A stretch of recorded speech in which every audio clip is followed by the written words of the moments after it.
हमने computer programming and application के बारे में डिस्कस किया था। इस कोर्स का मतलब क्या है, इसमें जो टर्म्स यूज़ हो रही हैं, कंप्यूटर प्रोग्रामिंग एंड एप्लीकेशन, इसका क्या मतलब होता है। और हमने बेसिक C++ का प्रोग्राम लिखना सीखा था।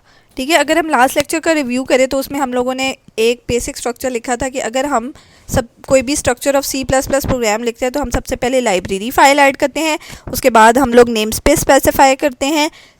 चूँकि हम स्टैंडर्ड नेम स्पेस में काम कर रहे हैं और एसटीडी से ही हमारे सारे फंक्शंस बिलोंग कर रहे हैं, तो हम बार बार फंक्शन के साथ नेम स्पेस रेफ़र करने की बजाय एक ग्लोबल नेम स्पेस जो है वो डिफ़ाइन कर देते हैं। उसके बाद हमने मेन का फंक्शन लिखना है और मेन के फंक्शन को कर्ली ब्रैकेट से स्टार्ट करके कर्ली ब्रैकेट पे एंड करना है, और जितनी भी नंबर ऑफ़ इंस्ट्रक्शंस हम लिखेंगे वो मेन के फंक्शन के अंदर लिखेंगे।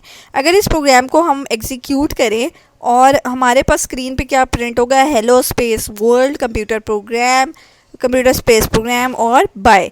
ठीक है, अगर आप देख रहे हैं कि हमारे पास hello world computer program bye सारे एक ही लाइन में क्यों प्रिंट हो रहे हैं, क्योंकि हमने सिर्फ इंस्ट्रक्शन ये दी है कि स्क्रीन पर प्रिंट करें, हमने नेक्स्ट लाइन को पे ऊपर शिफ्ट करने की कोई इंस्ट्रक्शन नहीं दी।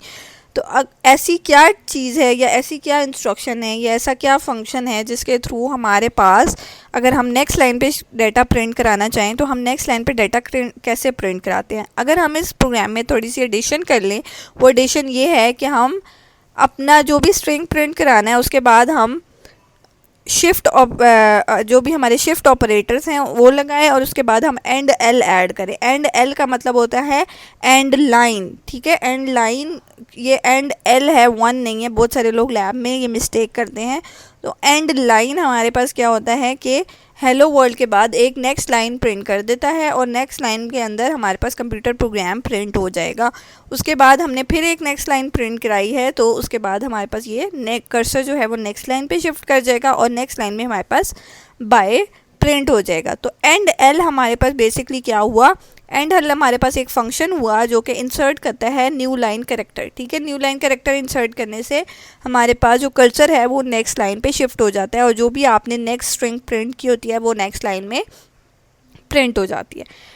ठीक है, ये तो लास्ट लेक्चर का रिव्यू था। अब हमारे पास जो नेक्स्ट लेक्चर है वो है अबाउट वेरिएबल्स। वेरिएबल्स क्या होते हैं, वेरिएबल्स को डिक्लेयर कैसे करते हैं, वेरिएबल को इनिशियलाइज़ कैसे करते हैं, वेरिएबल को अगर हमने प्रिंट कराना है तो हमने किस तरीके से प्रिंट कराना है, वेरिएबल से रिलेटेड जो भी हमारे पास डेटा जो है, रिलेटेड टर्म्स हैं, वो हम आज के लेक्चर में डिस्कस करेंगे। ठीक है, सबसे पहले हम अंडरस्टैंड करते हैं कि वेरिएबल क्या होता है। वेरिएबल के नाम से आपको समझ आ रही होगी वेरिएबल का क्या मतलब है कि जो कि वेरी कर सकता है, जो कि चेंज हो सकता है।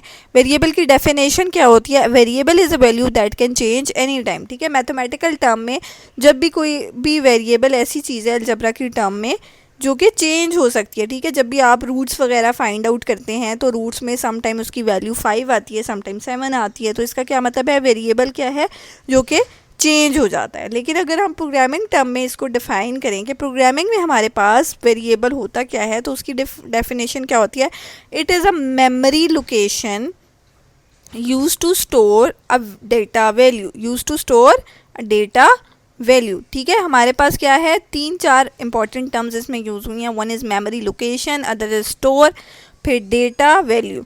ठीक है, हमारे पास क्या है, अगर हम कंप्यूटर में देखें तो हमारे पास जितनी भी चीज़ें हैं वो कहाँ स्टोर हो रही होती हैं, मेमोरी के अंदर स्टोर होती हैं। ठीक है, मेमोरी के ब्लॉक्स होते हैं हमारे पास। अगर हम फॉर एग्जांपल हम वेरिएबल को एक मेमोरी का ब्लॉक स्पेसिफाई कर दें कि ये एक वेरिएबल है। ठीक है, ये एक मेमोरी लोकेशन है जिसके अंदर हम स्टोर कर सकते हैं किसको, डेटा वैल्यू को। फॉर एग्जांपल एक डेटा है मेरे पास, कोई भी डेटा हो सकता है। ठीक है, फॉर एग्जांपल मेरे पास 4 एक डेटा है। ठीक है, उसको मैं अपनी मेमोरी लोकेशन में सेव करना चाहती हूँ। ये मेमोरी लोकेशन है, इस मेमोरी लोकेशन को मैं कोई भी नाम दे सकती हूँ। फॉर एग्जांपल मैं इसको नाम दे देती हूँ एक्स, कि ये मेरे पास एक मेमोरी लोकेशन है एक्स जिसके अंदर मेरे पास डेटा वैल्यू कौन सी स्टोर है, 4। तो वेरिएबल का क्या नाम हो गया, एक्स। अगर हम इसे इंस्ट्रक्शन फॉर्म में लिखें, अगर हमने इसे C++ में डिफ़ाइन करना है कि मेरी एक मेमोरी लोकेशन है, उसके अंदर ये वैल्यू पड़ी हुई है और वहाँ पर मेरा ये वेरिएबल x मौजूद है, तो हम किस तरीके से डिफ़ाइन करेंगे, हम लिखेंगे x मेरे पास एक मेमोरी लोकेशन है या एक वेरिएबल है और इसके अंदर वैल्यू हमारे पास क्या पड़ी है, इक्वल टू 4। मेरे पास इसके अंदर वैल्यू क्या है, 4 है।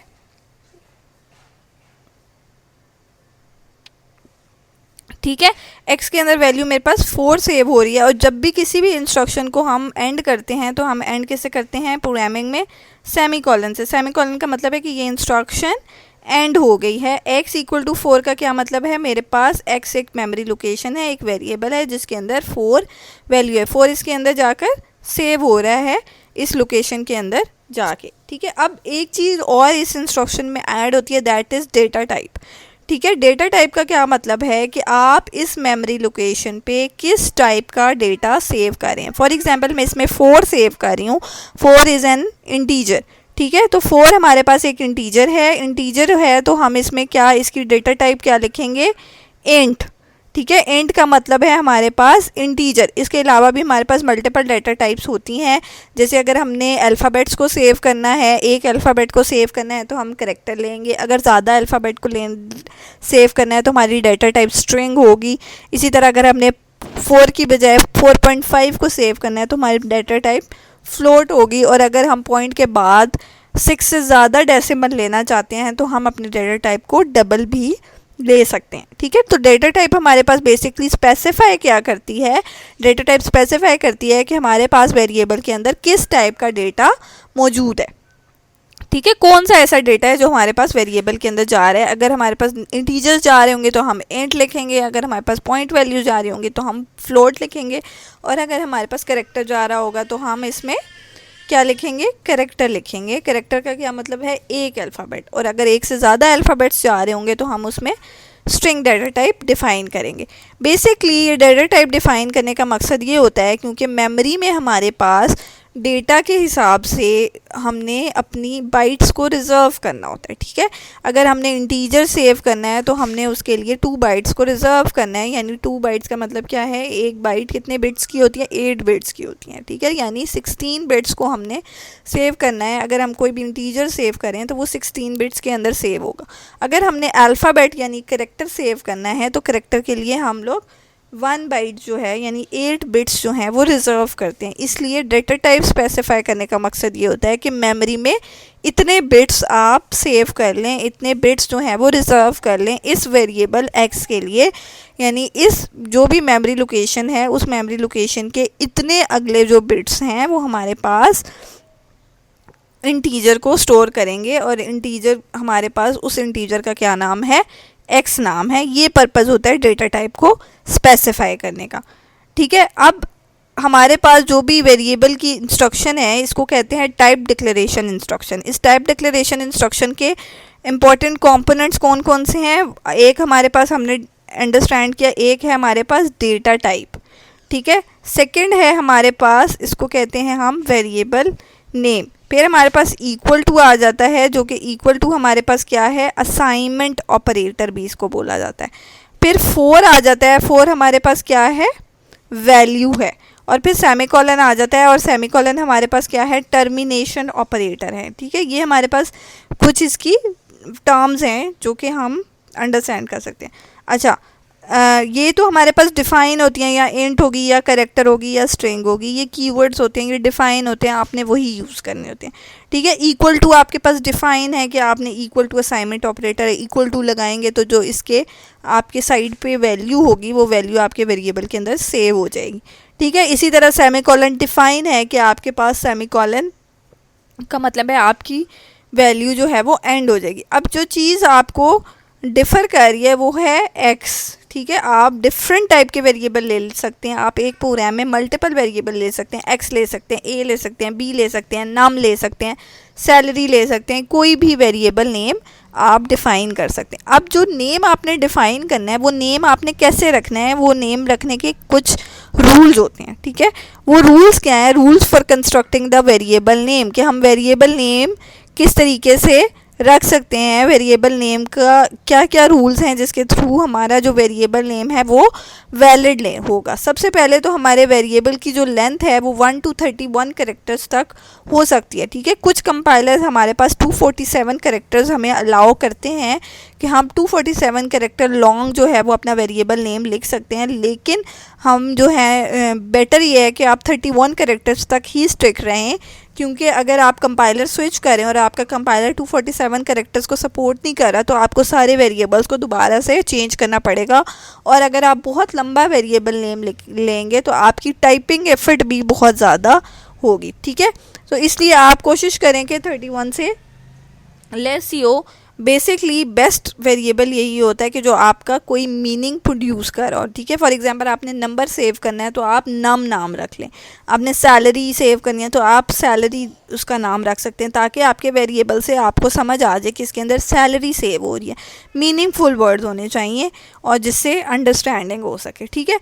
अच्छा, वेरिएबल नेम आपका 31 उसकी लेंथ हो सकती है। इसका मतलब ये है कि अगर मैं एक वेरिएबल लेती हूँ ए, उसका मतलब है कि इसकी लेंथ क्या है 1। अगर एक वेरिएबल मैं लेती हूँ सैलरी या SAL, ठीक है, इससे मुझे पता है कि जो SAL का वेरिएबल है उसके अंदर मैंने सैलरी को सेव करना है, तो इसकी लेंथ क्या है, मेरे पास 3 लेंथ है, ठीक है।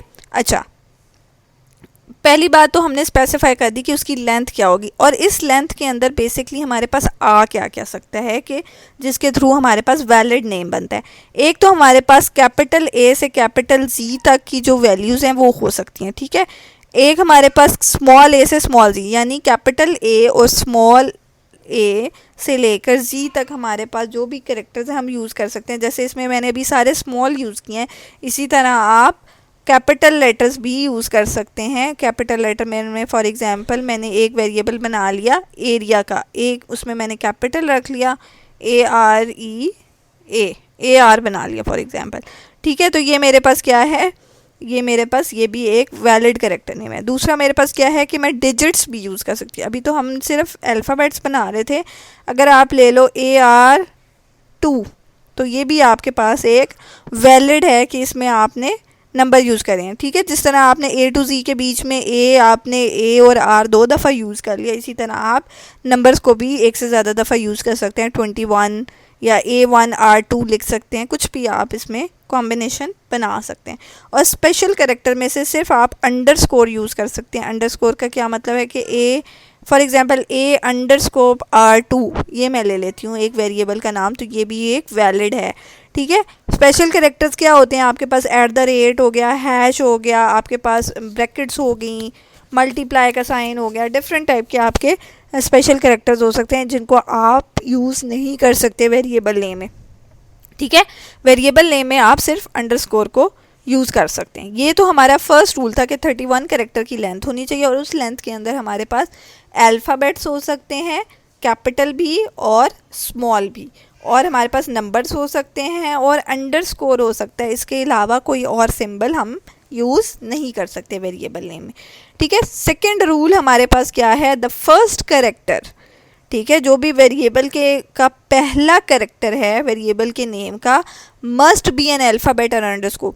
वो या तो अल्फ़ाबेट हो सकता है या अंडरस्कोर हो सकता है। फॉर एग्जांपल _A, ठीक है, या वो अंडरस्कोर हो सकता है लेकिन वो नंबर नहीं हो सकता। फॉर एग्जांपल मैं 1A लिखती हूँ तो 1A is not a valid variable name. क्यों? क्योंकि इसके स्टार्ट में नंबर आ रहा है, ठीक है। या तो अल्फ़ाबेट से स्टार्ट हो सकता है या अंडरस्कोर से हो सकता है, नंबर से स्टार्ट नहीं हो सकता, ठीक है।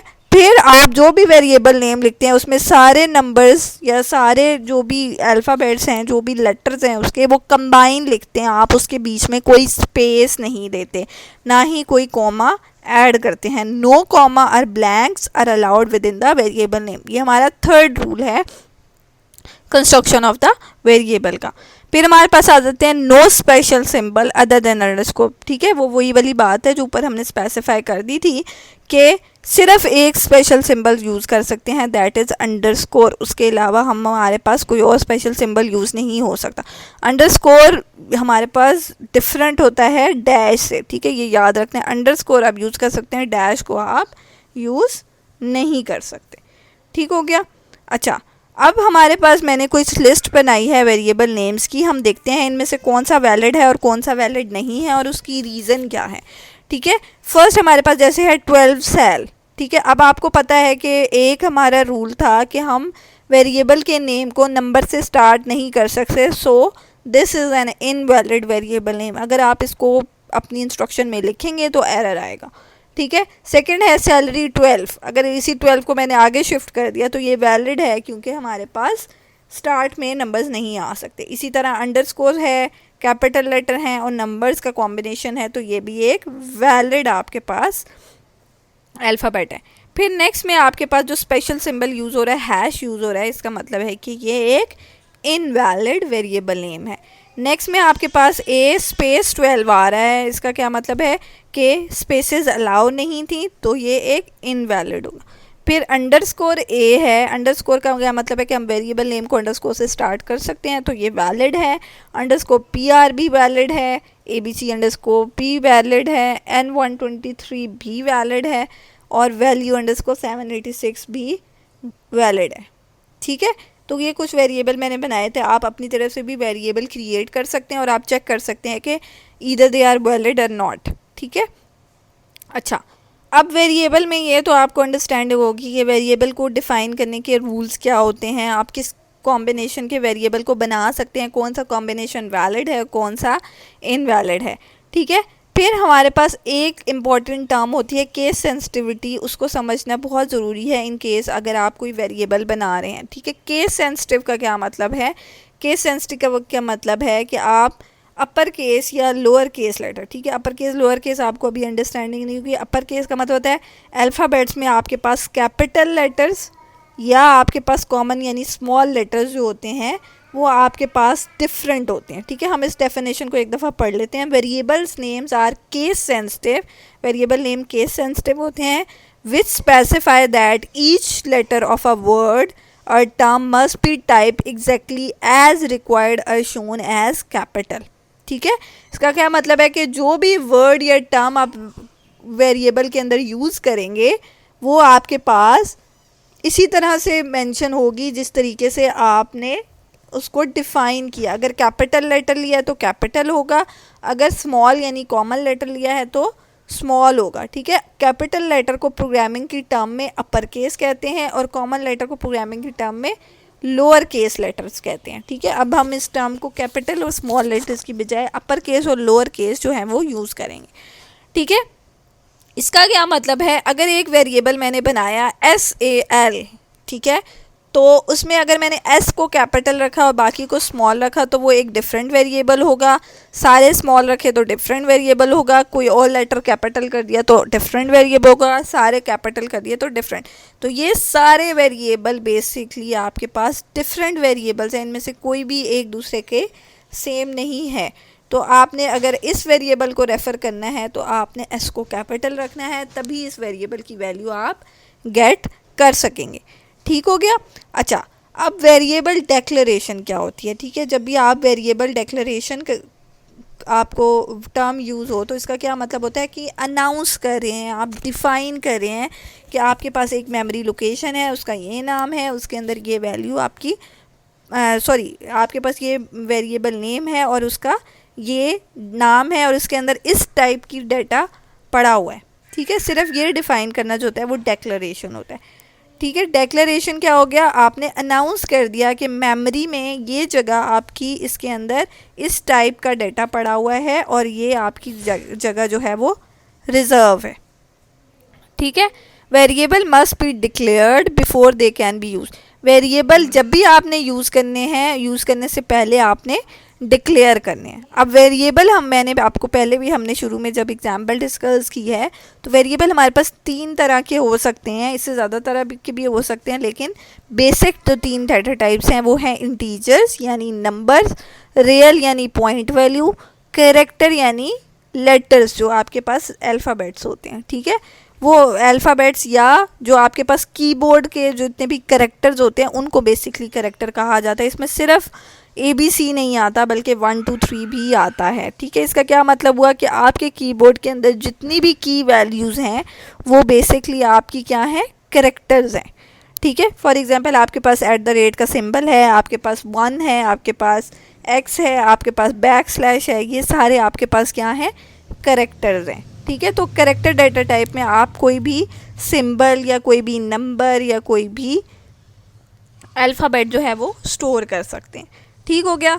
अब आपके पास जब भी वेरिएबल डिक्लेयर करते हैं तो उसमें आपको डाटा टाइप क्लियर होनी चाहिए। डाटा टाइप आपके पास क्या होती है, हमने पहले भी डिस्कस किया था कि वेरिएबल नेम है, उस वेरिएबल नेम के को डिफ़ाइन करना कि इसके अंदर किस टाइप का डेटा आप स्टोर करना चाहते हैं। Basically this is data type. Data type are use to define the type of a variable before it use. ये क्या करती हैं, डिफाइन करती हैं कि इस मेमोरी में इस टाइप का डेटा पड़ा है। जैसे कि हमने पहले इंटीजर बनाया था, यानी हमने बताया था इस मेमोरी में हमारे पास नंबर्स पड़े हुए हैं, ठीक है। फ्लोट का क्या मतलब है कि हमारे पास इस मेमोरी में पॉइंट वैल्यूज़ पड़ी हैं। अगर पॉइंट के बाद वैल्यूज़ ज़्यादा हैं तो हम डबल यूज़ करेंगे, और अगर हमने लेटर्स को स्टोर करना है या करेक्टर कीज़ को स्टोर करना है तो हम करेक्टर डेटा टाइप यूज़ कर सकते हैं, ठीक है। ये तो बेसिक आपको डिफ़ाइन करती है ना। इन बेसिक डेटा टाइप्स के साथ अगर आप मॉडिफायर्स को ऐड करेंगे तो आप उनको और ज़्यादा उसके अंदर करेक्टरिस्टिक को ऐड कर सकते हैं, ठीक है। मॉडिफायर ऐड करना नेसेसरी नहीं है, लेकिन इसको ऐड करने से आप अपनी डेटा टाइप को और स्पेसिफाई कर देते हैं, ठीक है। मॉडिफायर आपके पास जो है वो 3-4 तरह के डिफ़ाइन हुए हैं। वो है शॉर्ट, लॉन्ग, साइंड और अनसाइंड। शॉर्ट का क्या मतलब है कि अगर आप इंटीजर में शॉर्ट वैल्यू जो है वो स्टोर करना चाह रहे हैं, ठीक है, तो आप शॉर्ट इंट लेंगे। इसको आगे हम जब इनकी मेमोरी स्पेसेस के बारे में पढ़ेंगे तो आपको ज़्यादा क्लियर हो जाएगा। अगर आपने लॉन्ग इंट लेना है तो आपके पास ज़्यादा मेमोरी रिजर्व होगी और ज़्यादा आप अल्फ़ाबेट्स को स्टोर कर सकते हैं, ठीक है। साइंड का क्या मतलब है कि आपके पास प्लस और माइनस दोनों टाइप के नंबर्स आ सकते हैं। अगर मैं साइंड इंट लिखूंगी तो मैं -2 भी सेव कर सकती हूँ अपने वेरिएबल के अंदर, लेकिन अगर मैं अनसाइंड इंट लिखूंगी तो मैं -2 को अपने नंबर के अंदर, अपने वेरिएबल नेम के अंदर सेव नहीं कर सकती। अगर आप इंट लिखेंगे तो वो तो बाय डिफ़ॉल्ट पॉजिटिव और नेगेटिव दोनों को स्टोर करेगा, लेकिन अगर आप अनसाइंड इंट लिखेंगे तो इसका क्या मतलब है कि वो सिर्फ पॉजिटिव नंबर्स को अपने पास स्टोर करेगा। इसका क्या पर्पज़ होता है वो भी आपको आगे हम स्पेसेस को डिस्कस करते हैं तो आपको ज़्यादा क्लियर हो जाएगा, ठीक है। अच्छा, ये हमने जब मेमोरी स्पेस को डिस्कस करेंगे तो आपको ज़्यादा इस चीज़ को क्लियर हो जाएगा। आपके पास जो करेक्टर डेटा टाइप होती है वो मेमोरी में 1 बाइट रिजर्व करती है, ठीक है, यानी 8 बिट्स के अंदर हम करेक्टर को स्टोर कर सकते हैं, ठीक है। और करेक्टर की वैल्यू हमारे पास रेंज कहाँ से करती है, अगर वो साइंड होगा यानी उसमें साइन को हम सपोर्ट करेंगे तो -128 से 127 तक की वैल्यू हम ले सकते हैं। लेकिन अगर हम करेक्टर अनसाइंड रखेंगे तो 0 to 255 की वैल्यू रेंज हमारे पास होगी, ठीक है। अब ये किस तरीके से हो सकती है ये भी आपको क्लियर हो जाएगा, क्योंकि मैंने आपको जैसे कहा था कि हमने सिर्फ 26 अल्फ़ाबेट्स कैपिटल या स्मॉल को कंसिडर नहीं करना, बल्कि हमारे कीबोर्ड पे जितनी भी कीज़ होती हैं वो हमारे पास क्या होती हैं, करेक्टर कीज़ होती हैं, उनको हम एज एन करेक्टर यूज़ कर सकते हैं। इसी तरह अगर आप @ बेसिकली सेव करते हैं तो @ के पीछे कोई एक इंटीजर वैल्यू स्पेसिफाई होगी, ठीक है। जैसे अगर आप A सेव करते हैं तो A के पीछे आपके पास 68 की जो वैल्यू होती है वो सेव होती है, ठीक है। तो वो नंबर अपने पास 68 सेव करता है। इसी तरह आपके पास @ की, इसी तरह 0 to 255 की रेंज पे डिफरेंट नंबर्स होते हैं जो डिफरेंट आपकी करेक्टर कीज़ को, जो कि आपकी कीबोर्ड के ऊपर होती हैं, उनको स्पेसिफाई। आपके कीबोर्ड के ऊपर जितनी भी कीज़ हैं ना, उन कीज़ के पीछे कोई एक नंबर स्पेसिफाई हुआ है, ठीक है। कीबोर्ड के ऊपर अगर कोई Y है, उस Y के पीछे कोई नंबर स्पेसिफाई हुआ होगा, उस नंबर से वो आइडेंटिफाई हो रहा होगा बेसिकली कंप्यूटर को, ठीक है। तो this is basically 0 to 255 value range का ये मतलब है, ठीक है। अगर आप देखें वही करेक्टर को अगर आप अनसाइंड कर देंगे तो उसने क्या किया, 0 to 255 की रेंज कर दिया, और अगर साइंड कर दिया है तो आपके पास क्या है, -128 to 127 की रेंज होगी, ठीक है। अब जो आपके पास इंटीजर्स होते हैं वो आपके पास 2 तरह के होते हैं, वो 2 बाइट भी रिजर्व कर सकते हैं अपने पास और 4 बाइट भी रिजर्व कर सकते हैं। अब वो 2 बाइट तब यूज़ करेंगे जब आप शॉर्ट इंट लिखेंगे, तो शॉर्ट इंट आपके पास 2 बाइट रिजर्व करेगा। अगर आपके नंबर्स ऐसे हैं जो कि ज़्यादा रेंज के नहीं हैं, ठीक है, उनकी वैल्यू ज़्यादा नहीं है या 32,767 से कम है, तो आप शॉर्ट इंट ले लें ताकि मेमोरी में कम जगह रिजर्व हो और आपका प्रोग्राम एफिशिएंट रहे, ठीक है। लेकिन अगर आपके नंबर जो हैं वो आपने लॉन्ग यूज़ करने हैं तो आप मेमोरी में 4 बाइट्स भी रिज़र्व कर सकते हैं, ठीक है, based on your data storage कि आप किस तरीके से अगर शॉर्ट इंट ले रहे हैं या लॉन्ग इंट ले रहे हैं, ठीक है। इसी तरह इंट में भी आपको बताया कि अगर अनसाइंड इंट आप यूज़ करेंगे तो अनसाइंड इंट में भी आप अनसाइंड शॉर्ट इंट यूज़ करें या अनसाइंड लॉन्ग इंट यूज़ करें, या आपके ऊपर डिपेंड करता है, ठीक है। अगर अनसाइंड शॉर्ट इंट आप यूज़ करेंगे तो आपके पास 0 to 65,535 मतलब मैक्सिमम जो नंबर आप एक्स के अंदर सेव कर सकते हैं वो 65,535 कर सकते हैं फॉर 2 बाइट्स, ठीक है, कि 2 बाइट्स के अंदर इससे बड़ा नंबर आपके पास सेव नहीं हो सकता। और अगर आप अनसाइंड लॉन्ग इंट यूज़ कर रहे हैं तो आप की वैल्यू देखें कितनी ज़्यादा इंक्रीज़ कर रही है, तो आप इतना बड़ा नंबर जो है वो अपने वेरिएबल के अंदर स्टोर कर सकते हैं। अब आपने चॉइस खुद करनी है कि अगर आप सिर्फ इंट लिखेंगे तब भी आपका चलेगा, वो बाय डिफ़ॉल्ट जो चल रहा होता है आपके पास 2 बाइट्स उसको यूज़ करेगा और आपका वेरिएबल क्रिएट कर देगा। लेकिन अगर आपने ज़्यादा स्मॉल वैल्यू लेनी है तो आप शॉर्ट का मॉडिफायर यूज़ कर सकते हैं, और अगर आपने सिर्फ साइंड वैल्यू कंसिडर करनी है तो आप साइंड का मॉडिफायर यूज़ कर सकते हैं। This is basically the purpose of integers के साथ मॉडिफायर्स यूज़ करने का या डेटा टाइप्स के साथ मॉडिफायर यूज़ करने का, कि आप डेटा टाइप को एक्सटेंड कर सकते हैं, उनके कैरेक्टरिस्टिक ऐड कर सकते हैं, ठीक है। अगर आप 2 बाइट रिजर्व कर रहे हैं तो 2 बाइट में आपकी पॉजिटिव और नेगेटिव वैल्यूज़ दोनों आएंगी। अगर आप चाहते हो कि आपकी नेगेटिव वैल्यू आप कंसिडर ही नहीं कर रहे, आप चाह रहे हो कि पॉजिटिव में वो ज़्यादा बड़ा नंबर ले, तो आप मॉडिफायर क्या यूज़ कर लोगे, उसके साथ अनसाइंड कर लोगे, तो वो सारे पॉजिटिव नंबर्स को कंसिडर कर रहा होगा, ठीक है। इसी तरह फ्लोट में आपके पास 4 बाइट्स रिजर्व होते हैं बाय डिफ़ॉल्ट, ठीक है, और 6 डेसिमल प्लेसेस तक की वैल्यू वो अपने पास सेव कर सकता है। 1.2 इंटू 10⁻⁻38 से लेकर 3.4 इंटू 10⁻38 तक की वैल्यूज़ को ये अपने पास स्टोर कर सकता है, ठीक है। इससे बड़ी वैल्यूज़ को वो अपने पास स्टोर नहीं कर सकता और इससे छोटी वैल्यूज़ को भी अपने पास स्टोर नहीं कर सकता, ठीक है। उसके लिए आपको मॉडिफायर यूज़ करना पड़ेगा, ठीक है। लॉन्ग का मॉडिफायर आप यूज़ कर सकते हैं, उससे आपके बाइट इंक्रीज़ कर जाते हैं। अच्छा, फ्लोट में अगर आपकी वैल्यू ज़्यादा है पॉइंट के बाद तो आप उसको डबल भी यूज़ कर सकते हैं। डबल क्या करता है, बाइट आपके डबल हो जाते हैं, यानी 8 बाइट्स अपने पास सेव करते हैं, और उसकी रेंज क्या है 2.3 इंटू 10⁻⁻308 नंबर से लेकर 1.7 इंटू 10⁻308, और ये आपके पास क्या है 15 डेसिमल प्लेसेस, यानी पॉइंट के बाद 15 नंबर को अपने पास कंसिडर करता है। और अगर आप डबल के साथ लॉन्ग का मॉडिफायर यूज़ करेंगे तो आपके बाइट्स 10 बाइट्स हो जाएंगे, और ये 3.4 इंटू 10⁻⁻4932 टू 1.1 इंटू 10⁻4932 की वैल्यूज़ को अपने पास स्टोर कर सकता है, और पॉइंट के बाद 19 डेसिमल तक की वैल्यूज़ को कंसिडर करता है, ठीक है। अच्छा, अब क्वेश्चन ये है कि हम वेरिएबल्स को डिक्लेयर क्यों करते हैं, why would declare variable before hand, हम अपने वेरिएबल्स को यूज़ करने से पहले डिक्लेयर क्यों करते हैं।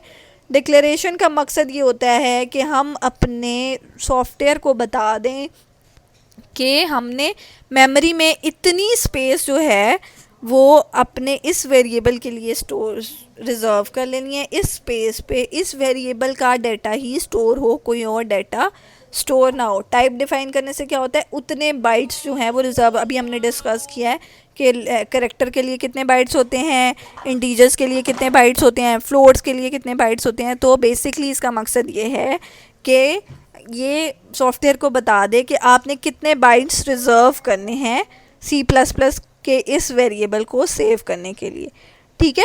आपका 2 पर्पज़ है। C++ nose what data type the variable is, variable के अंदर किस टाइप का डाटा सेव होना है, इंटीजर होना है, कैरेक्टर होना है या फ्लोट होना है, और दूसरा क्या है कि जिस टाइप का डाटा स्टोर करना है उतनी वैल्यू जो है, उतना डाटा जो है वो अपने पास उतनी स्पेस रिज़र्व कर ले, ठीक है। अब हम डिक्लेरेशन ऑफ वेरिएबल देख लेते हैं। डिक्लेरेशन ऑफ वेरिएबल क्या होती है, हमारे पास हमने 4 डेटा टाइप हमने उनको स्पेसिफाई कर दिया, इंटीजर, फ्लोट, कैरेक्टर, डबल। ठीक है, अगर इंटीजर डेटा टाइप को हम क्या कहते हैं, int is use to define the integer number. अगर हमने किसी नंबर कोई अपने पास स्टोर करना है तो हम इंटीजर डेटा टाइप यूज़ करते हैं। और हम डेटा टाइप क्या स्पेसिफाई करते हैं, इंट। और वेरिएबल नेम हमारे पास क्या आ जाता है, काउंट। ठीक है, वेरिएबल नेम कोई भी रख सकते हैं आप, मैंने काउंट रखा है। तो अगर आपने सिंपल एक वेरिएबल डिक्लेयर करना है जो कि इंटीजर टाइप का, आप क्या लिखोगे, इंट, काउंट और सेमीकोलन। इसी तरह अगर आपने फ्लोट डेटा टाइप करना है तो फ्लोट, माइल, सेमीकोलन। इसी तरह कैरेक्टर रखना है तो कैरेक्टर, लेटर, डबल रखना है तो डबल एटम्स। ठीक है, ये मैंने एक सैम्पल में लिखे हैं। आप कोई भी वेरिएबल नेम जो कि वैलिड है उसके साथ उसकी डेटा टाइप स्पेसिफाई करेंगे और एंड में सेमीकोलन लाएंगे। This is called declaration of the variable, कि आपका वेरिएबल डिक्लेयर हो गया है, उस वेरिएबल को आपने अनाउंस कर दिया है कि मेमोरी में ये जगह जो है, ये स्पेस जो है, ये मेरे वेरिएबल के लिए रिजर्व हो गई है और उस वेरिएबल का ये नाम है। ठीक हो गया।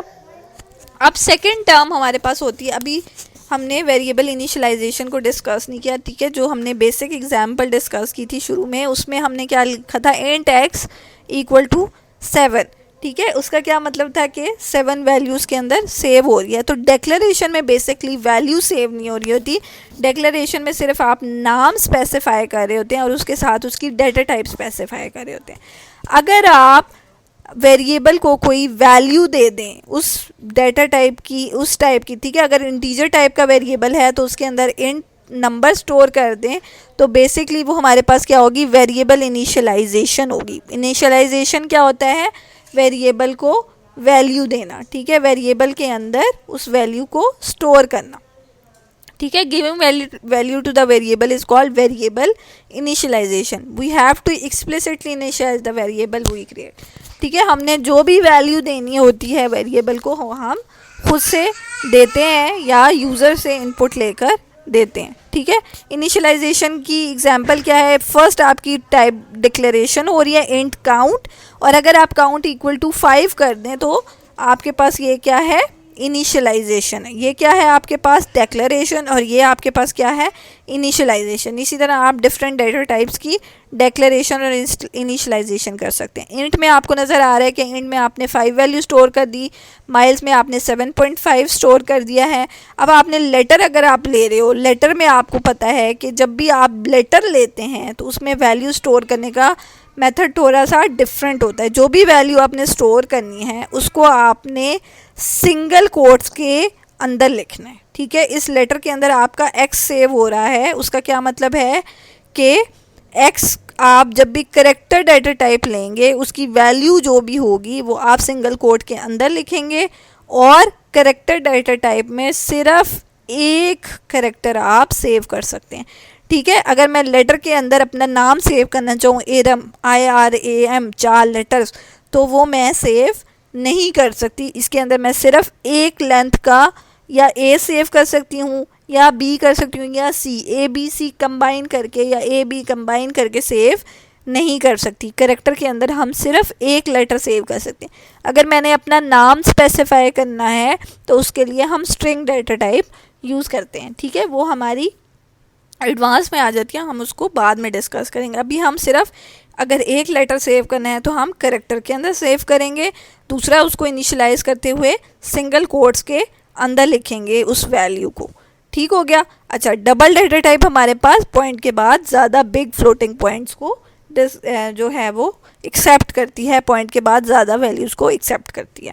ये हमारे पास 4 डेटा टाइप की इनिशियलाइजेशन होगी। बाकी तो नंबर्स हैं या पॉइंट वैल्यूज़ हैं वो तो आप डायरेक्ट करेंगे, लेकिन जब भी आप करेक्टर करेंगे तो करेक्टर आपने क्या करना है, सिंगल कोट्स के अंदर जो भी वैल्यू है वो लिख सकते हैं। ठीक है, जैसे हमने पहले डिस्कस किया था कि कीबोर्ड के अंदर आपके पास जो भी कीज़ होती हैं वो आप लेटर के अंदर सेव कर सकते हैं। इसलिए आप letter equal to single quote के अंदर अगर आप 4 लिख देंगे तो लेटर के अंदर आपके पास 4 सेव हो जाएगा, लेकिन 4 एक नंबर नहीं होगा बल्कि एक करेक्टर होगा। ठीक है, ये चीज़ आप क्लियर कर लो कि आपके पास कीबोर्ड के अंदर जितनी भी वैल्यूज़ होती हैं वो आपके पास करेक्टर कीज़ होती हैं, बेशक वो नंबर्स हैं, बेशक वो अल्फ़ाबेट्स हैं, बेशक वो सिंबल हैं, तो आप उसको अपने करेक्टर के अंदर सेव कर सकते हैं। ठीक है, अच्छा, बेसिकली जो वेरिएबल है, डिक्लेरेशन है, इनिशियलाइजेशन है, ये सारी चीज़ें डिस्कस करने का मकसद क्या था कि हमने आज जो सीखना है वो हमने सीखना है टाइप डिक्लेरेशन इंस्ट्रक्शन क्या होती है। ठीक है, टाइप डिक्लेरेशन इंस्ट्रक्शन के अंदर क्या होता है, हम वेरिएबल को डिक्लेयर करते हैं। ठीक है, to declare the type of a variable in a program it is type declaration instruction. Type declaration instruction क्यों यूज़ होती है, वेरिएबल को डिक्लेयर करने के लिए यूज़ होती है। ठीक है, the type declaration statement is written at the beginning of the main function. ठीक है, आप इसको कहीं भी मेन में लिख सकते हैं रिटर्न ज़ीरो से पहले, लेकिन अच्छी प्रैक्टिस ये होती है कि आप टाइप डिक्लेरेशन इंस्ट्रक्शंस को शुरू में लिखें। आप अपने प्रोग्राम के शुरू में डिफ़ाइन कर दें कि आपके ये जो हैं वो वेरिएबल जो हैं यूज़ होंगे आपके प्रोग्राम के अंदर। ठीक है, any variable use in a program must be declare before using it any statement. जब भी आपने उस वेरिएबल को यूज़ करना है, आपने देख लेना है कि वो ऊपर डिक्लेयर हुआ है या नहीं। अगर डिक्लेयर नहीं हुआ होगा तो आपका प्रोग्राम में वो वेरिएबल यूज़ नहीं हो सकता। टाइप डिक्लेरेशन इंस्ट्रक्शन की एग्जांपल क्या है, जैसे हमने सिंपल पहले पढ़ी इंट BAS बेस। ठीक है, आपने कोई एक बेस को सेव करने के लिए आपने एक वेरिएबल बना लिया, ये आपकी सिंपलेस्ट टाइप डिक्लेरेशन इंस्ट्रक्शन है। ठीक है, आपने अगर एक ही टाइप के दो वेरिएबल डिक्लेयर करने हैं तो आप लिख सकते हो float RS comma gross salary. ठीक है, रुपीज़ और ग्रॉस सैलरी को आपने कॉमा के साथ सेपरेट कर दिया, जिसका क्या मतलब है, float RS semicolon float gross sale semicolon. अगर आप दो अलग इंस्ट्रक्शन लिखें तो उसमें भी यही होगा कि दो टाइप के वेरिएबल बन जाएंगे, उनकी डाटा टाइप फ्लोट होगी। और अगर आपने एक ही टाइप के वेरिएबल इकट्ठे करने हैं तो आप क्या लिखोगे, डाटा टाइप लिखोगे, उन वेरिएबल को कॉमा से सेपरेट करोगे, 1 2 3 4 जितने भी आप कर सकते हैं, उसके बाद सेमीकोलन लगा दोगे। ठीक है, इसी तरह कैरेक्टर नेम और कोड आपने दो वेरिएबल कंबाइन जो है वो कर लिए। ये तीनों जो है आपके पास क्या है, टाइप डिक्लेरेशन इंस्ट्रक्शन है। इसमें क्या हो रहा है, वेरिएबल डिक्लेयर हो रहा है, वेरिएबल को की डाटा टाइप डिफाइन हो रही है। ठीक है, अब डिफरेंट टाइप की टाइप डिक्लेरेशन इंस्ट्रक्शन होती हैं, ज़रूरी नहीं है कि स्पेसिफिकली यही हो। ठीक है, टाइप डिक्लेरेशन इंस्ट्रक्शन में आपके पास कुछ मैंने केसेस डिस्कस किए हैं ताकि आपको क्लियर हो जाए। ठीक है, एक केस ये हो सकता है, while declaring the type of a variable we can also initialize it as shown below. ठीक है, जब आप टाइप डिक्लेरेशन इंस्ट्रक्शन में वेरिएबल डिक्लेयर कर रहे हैं तो आप साथ ही उसकी वैल्यू भी दे सकते हैं, जैसे कि ये यहाँ पर दी हुई है, int I equal to 10 J equal to 25। ठीक है, क्या हो रहा है, आपका एक वेरिएबल I डिक्लेयर हो रहा है, उसके अंदर 10 वैल्यू सेव हो रही है, और एक वेरिएबल J डिक्लेयर हो रहा है, उसके अंदर 25 वैल्यू सेव हो रही है। ठीक है, इसी तरह आपके पास एक फ्लोट है A, उसके अंदर 1.5 शेयर हो रहा है, एक वेरिएबल B है, उसके बाद 1.99 प्लस 2.4 मल्टीप्लाई बाय 1.44 हो रहा है। ठीक है, ज़रूरी नहीं है कि आप B के अंदर डायरेक्ट वैल्यू लिख दें। ठीक है, आप कोई अर्थमेटिक एक्सप्रेशन भी लिख सकते हैं, जिसका क्या मतलब है कि 1.99 में 2.4 ऐड करें, सॉरी डिमॉस रूल में पहले मल्टीप्लाई होगा, 2.4 मल्टीप्लाई हो 1.44 से, इसके मल्टीप्लाई होकर जो आंसर आएगा वो 1.99 में ऐड होगा, जो भी आंसर आएगा वो B में जाकर सेव हो जाए। अब आप B में जब भी B को यूज़ करेंगे, जो भी इसका आंसर होगा वो बेसिकली आपके पास डिस्प्ले होगा। ठीक है, तो ज़रूरी नहीं है कि आप डायरेक्ट वैल्यू दे दें। ठीक है, फॉर एग्जांपल आपको मैं कह रही हूँ कि आपने 25 पेंसिल जो हैं उनकी वैल्यू ना B के अंदर स्टोर करनी है, और 25 पेंसिल जो हैं वो हर पेंसिल जो है वो 2 रुपीज़ की है, तो आप सिंपल लिख दो B equal to 25 multiply by 2, तो वो भी खुद ही कैलकुलेट कर देगा और 50 और उसको 50 उसके अंदर सेव कर देगा। इसी तरह आप इसमें एक एक्सप्रेशन लिखा हुआ है, इस एक्सप्रेशन को कैलकुलेट करेगा, जो भी आंसर आएगा उसको जाके मेमोरी लोकेशन B में जाके सेव कर देगा। ठीक है, फिर सेकंड जो है उसमें क्या है, the order in which we define variable is sometimes important sometime not. ठीक है, जिस ऑर्डर में हमने वेरिएबल को डिक्लेयर करना है वो समटाइम्स इंपॉर्टेंट होते हैं, समटाइम्स इंपॉर्टेंट नहीं होते। ठीक है, जैसे int I equal to 10 J equal to 25 is same as J equal to 25 and I equal to 10। ठीक है, ये गलत लिखा गया, int I equal to 10 same है कि आए आप पहले डिक्लेयर कर लें या आए आप बाद में डिक्लेयर कर लें, कोई फ़र्क नहीं पड़ रहा इसमें। लेकिन समटाइम्स इससे फ़र्क भी पड़ता है, जैसे अगर मैंने फ्लोट a इक्वल टू 1.5 लिखा है और b में मैंने लिखा है जो भी a की वैल्यू इसमें 3.1 ऐड कर दें, तो a मुझे पहले डिक्लेयर करना ज़रूरी है, ठीक है। लेकिन अगर मैं ऐसे लिखूँगी float b equal to a plus 3.1 a equal to 1.5, तो जब मैं ये स्टेटमेंट रन करूँगी, ये लेदर स्टेटमेंट है और ये लेदर स्टेटमेंट है, सिर्फ इसको कॉमा से सेपरेट किया हुआ है, ठीक है। तो जब ये स्टेटमेंट चलेगी तो वो कहेगा कि a डिक्लेयर ही नहीं हुआ, पहले आप a को डिक्लेयर करेंगे फिर आप a को रेफ़र कर सकते हैं। a तभी यूज़ हो सकता है जब a को आपने डिक्लेयर कर दिया, ठीक है। अच्छा, the following statement would work, ठीक है। जैसे एक स्टेटमेंट है int a comma b comma c comma d, तो इसका क्या मतलब है, a equal to B equal to C equal to D, यानी पहले मैंने a b c d मैंने कहा 4 मेरे पास वेरिएबल्स हैं इंटीजर टाइप के, और इनके a के अंदर b की वैल्यू है, b के अंदर c की, c के अंदर 10 है, ठीक है। c के अंदर 10 है तो b में भी 10 और a में भी 10 चला जाएगा। लेकिन अगर मैं इसको एक ही लाइन में लिखने की कोशिश करूं, जैसे मैं लिखूं int a equal to b equal to c equal to d equal to 10, तो ये गलत हो जाएगा, क्योंकि डिक्लेयर करने के लिए पहले मैंने कॉमा लगा के इनको डिक्लेयर करना है, ठीक है।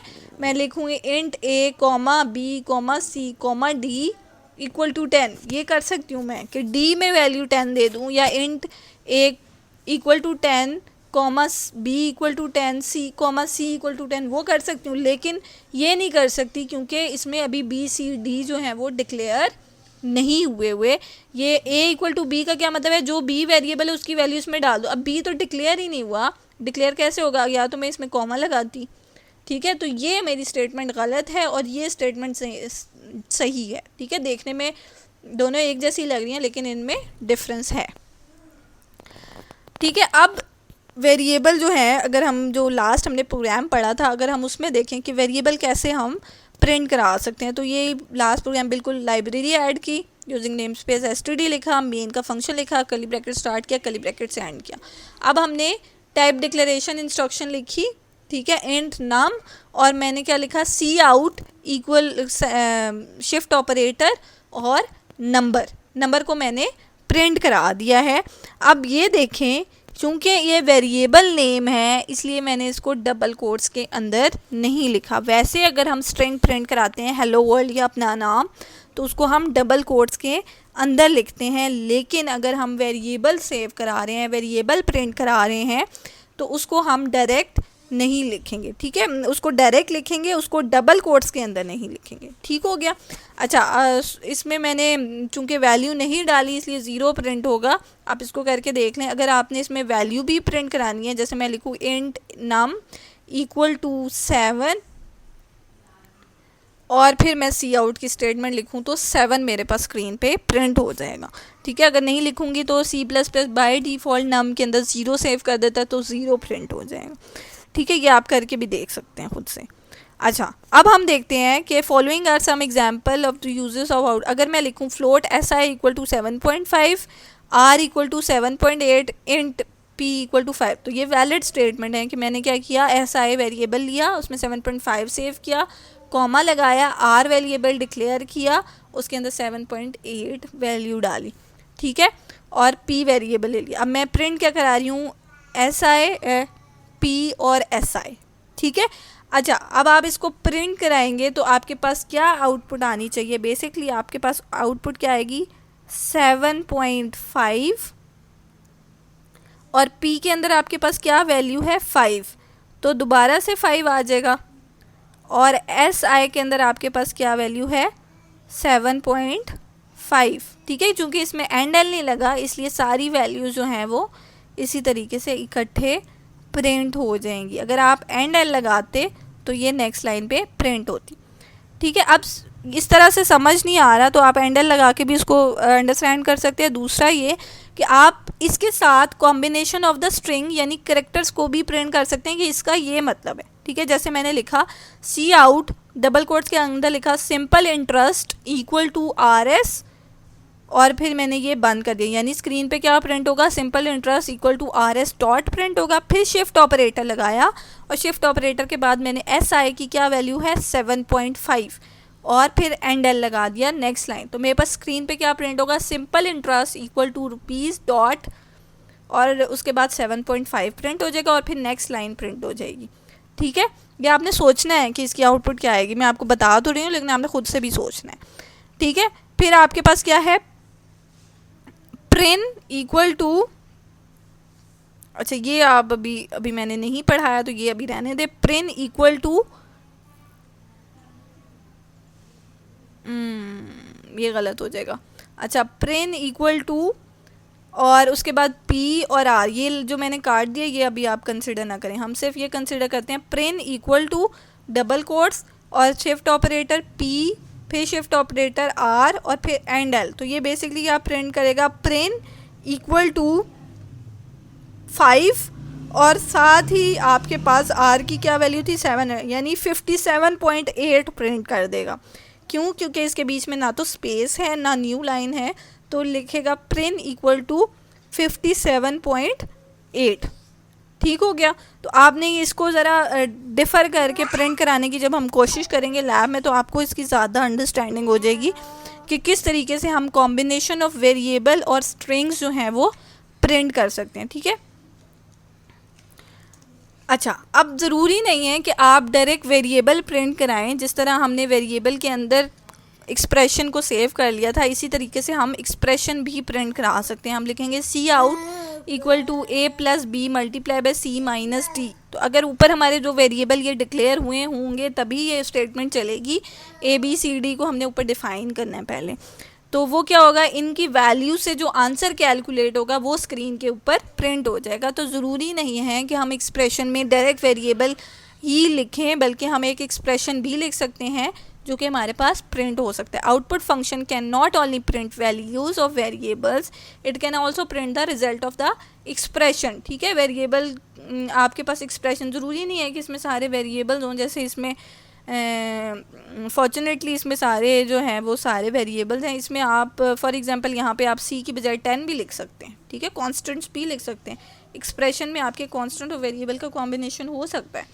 ठीक है, तो दोनों आपके पास वैलिड होंगे। इसके क्या होगा, इस एक्सप्रेशन को कैलकुलेट करेंगे, जो आंसर आएगा वो आपके पास स्क्रीन पे प्रिंट हो जाएगा। ठीक है, आप ये भी कर सकते हैं, ये एक्सप्रेशन को किसी वेरिएबल में सेव कर लें, उस वेरिएबल को प्रिंट करा दें और आप डायरेक्ट एक्सप्रेशन को भी प्रिंट करा सकते हैं। An expression is nothing but a valid combination of constants, variables and operator. ठीक है, ये आपके पास क्या हो गए, 10 अगर हम यहाँ पर होगा तो 10 कांस्टेंट होगा, बाकी ए बी और डी हमारे पास वेरिएबल्स होंगे, प्लस मल्टीप्लाई और माइनस आपके पास क्या होगा, ऑपरेटर्स होंगे। जब हम आगे अर्थमेटिक एक्सप्रेशन, अर्थमेटिक इंस्ट्रक्शन पढ़ेंगे तो आपको ये और ज़्यादा क्लियर हो जाएगा। ठीक है, अब लास्ट में आपको जो अटेंडेंस है इस लेक्चर की वो आपके पास मार्क होगी जब आप ये लेक्चर देख लेंगे। इस लेक्चर से रिलेटेड आपके पास क्विज़ है जो कि मंडे को 10 AM पे स्टार्ट होगा और 10 मिनट्स का वो क्विज़ होगा और 10 मिनट्स के अंदर वो क्विज़ क्लोज़ हो जाएगा। तो आपने 10 AM पे उसको स्टार्ट करके 10 मिनट्स के अंदर उसको कंप्लीट करना है, बाद में वो क्विज़ री अटैम्प्ट नहीं होगा। इसलिए आप लोग अपना जो भी अरेंजमेंट है नेट का वो कर लें और 10 AM पे आप लोगों ने CMS पे ऑनलाइन होना है और उस क्विज़ को अटैम्प्ट करना है, उसी की बेस पे अटेंडेंस। अगर आप क्विज़ मिस कर देंगे तो उसका क्या मतलब है कि आपने वीडियो जो है वो नहीं देखी। ठीक है, और जो है क्विज़ जो है वो आपके पास हर पर्सन के पास डिफरेंट क्विज़ आएगा, इसलिए जो है वो आप अपनी वीडियो देखें और बाकी सब भी अपनी वीडियोस देखें। हर पर्सन का डिफरेंट क्विज़ है। और दूसरा ये है कि आपने जो मैंने स्लाइड में पढ़ाया है, जो इस वीडियो में पढ़ाया है, उसी से रिलेटेड क्विज़ होगा। ठीक है, और 15 मिनट्स 10 to 15 मिनट्स आपके पास होंगे, उसके बाद वो क्विज़ क्लोज़ हो जाएगा और दोबारा वो री ओपन नहीं होगा। इसलिए उस टाइम के लिए आप जो है वो अरेंजमेंट अपने पास कर लें नेट की। ठीक है, उसका कंटेंट क्या होगा, जो भी वीक 01 के हमारे लेक्चर्स हैं सारे वो होंगे। एक हमने इंट्रोडक्शन टू C++ पढ़ा था जिसमें हमने कंप्यूटर प्रोग्रामिंग और एप्लीकेशन को अंडरस्टैंड किया था। दूसरा हमने basic structure of the C++ program पढ़ा है और थर्ड वन इज़ हमारे पास वेरिएबल्स क्या होते हैं। तो ये आपका कंटेंट होगा क्विज़ का। बाकी अगर आपको कोई चीज़ नहीं समझ आई तो आप मुझसे पूछ सकते हैं। Thank you so much.